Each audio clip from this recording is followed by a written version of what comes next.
Quand vous fabriquez une pièce en composite, donc si on prend le cas de l'aéronautique, ça peut être les ailes par exemple, vous allez générer à peu près 20% de chute. Donc en gros, pendant que vous êtes en train de draper et de fabriquer l'aile, vous êtes en train de remplir des poubelles. Donc moi, c'est un constat que j'ai eu devant les yeux durant mes stages de fin d'études, donc chez EADS Innovation Works pendant mes études et à la fin de mes études chez Safran Composite.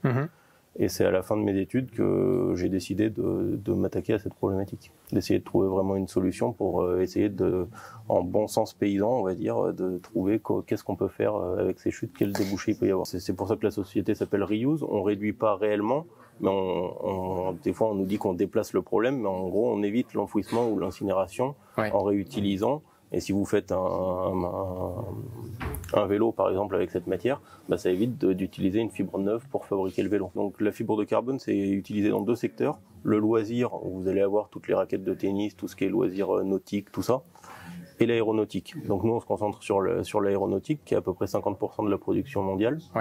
Et on parle aujourd'hui de 13 000 tonnes de déchets par an en 2019. 13 000 tonnes et vous en avez... Alors nous, vous-même retraité combien ? On est une toute petite structure. Aujourd'hui, en 2019, qui est avant Covid, l'année où on a le mieux travaillé, on a revalorisé à peu près 1,5 tonne.